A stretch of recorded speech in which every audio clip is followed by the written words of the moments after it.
లక్ష్మి. అదేనండి, ఆ టీవీ చూస్తూ కూర్చుందే ఆవిడే, ఆ కథలోని అత్తగారు. ఆమెకు సీరియల్స్ చూడడం, సినిమాలు చూడడం అంటే మహా పిచ్చండి. పిచ్చంటే మామూలు పిచ్చి కాదండోయ్. ఉదయం లేచిన దగ్గర నుంచి టీవీకి అతుక్కుపోతుంది. విడుదలైన ప్రతి సినిమా చూస్తుంది.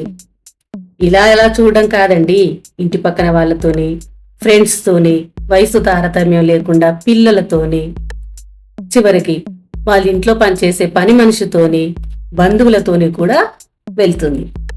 ప్రతి సినిమాను 2-3 సార్లు చూడడం ఆమెకు అలవాటు. ఇక సినిమా హాల్లో సినిమా చూస్తూ భలే ఎంజాయ్ చేస్తుంది. తనకిష్టమైన చిరుతిళ్ళను తెచ్చిపెట్టుకొని అవి తింటూ, సినిమాలో వచ్చే ప్రతి డైలాగును రిపీట్ చేసుకుంటూ, చప్పట్లు కొట్టుకుంటూ భలే భలే ఎంజాయ్ చేస్తుంది. అలా గట్టిగా చప్పట్లు కొట్టడం, పాప్కార్న్ తినడం, అందులోని డైలాగ్స్ను వారితో పాటు చెప్పడం, చిన్నపిల్లల్లా అరవడం, చిన్నపిల్లల్లాగా ఎంజాయ్ చేయడం ఆమెకు మహా సరదా. అంతేకాదండి, సినిమా సూచికొచ్చాక అందరినీ గ్యాదర్ చేసి స్టోరీ చెప్పడం.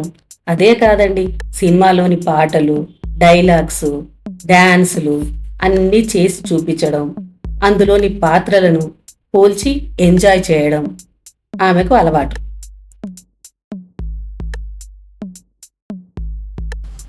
ఇంకా దాంతో ఆగదండి, చివరికి సెల్లు కూడా వదలదు. అది అత్తగారి దినచర్య. ఇక శ్రావ్య, మన లక్ష్మి గారు కోడలు.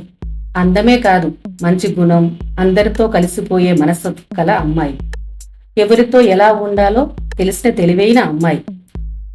ఒకరోజు లక్ష్మి కోడలతో, కొత్త సినిమా విడుదలైందట, పక్కింటి వాళ్ళతో వెళ్ళొస్తాను, తిరిగి వచ్చేసరికి మంచి స్నాక్స్ పెట్టమ్మా అని అడుగుతుంది. ఇది అండి మా అత్తగారి వరుస. కొత్త సినిమా వచ్చిందంటే చాలు చిన్న పిల్లలా ఎగురుకుంటూ వెళ్తుంది.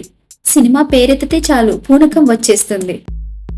ఇక సినిమా నుండి తిరిగి వచ్చిన అత్తగారు దానిలోని స్టోరీని శ్రావ్యకు చెప్పడం మొదలు పెడుతుంది. సినిమా చాలా బాగుందే, హీరో బాలయ్య బాబు, నాకు చాలా ఇష్టమైన హీరో, మా జనరేషన్ హీరోనే.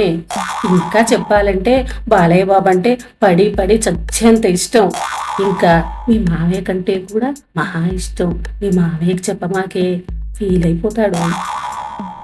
ఏమిటో ఈవిడ పిచ్చి, సినిమా చూసి రావడం, పోల్చుకొని సంతోషపడడం, సినిమా చూడడమే కాకుండా దాని గురించి మాట్లాడుతూ అందరినీ విసిగించడం. ఏంటో ఏమో అని మనసులో అనుకుంటూ ఉండగానే అత్తయ్య వెనక నుండి వచ్చి, శ్రావ్య ఏం చేస్తున్నావే? అత్తయ్య, గుమగుమలొస్తున్నాయి.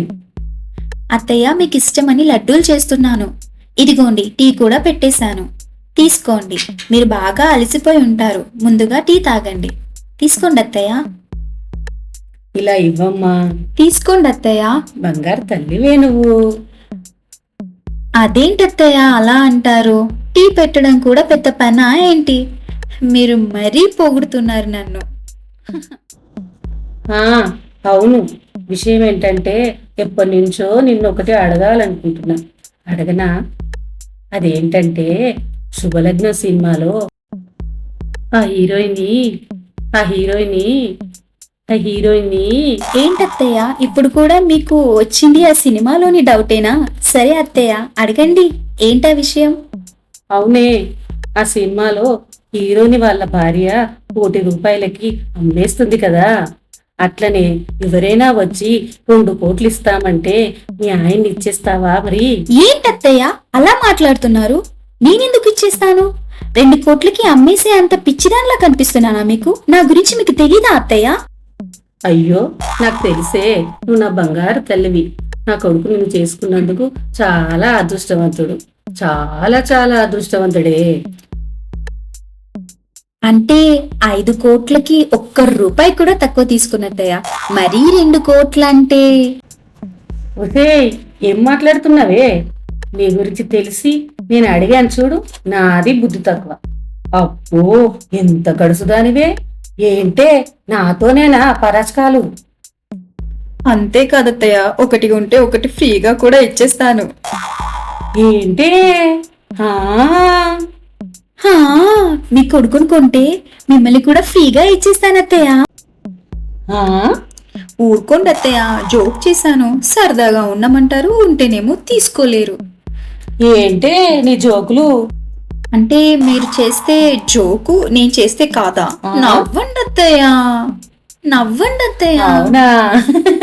అంటే శ్రావ్య మజాక సినిమా ఎలా ఉంది అత్తయ్య?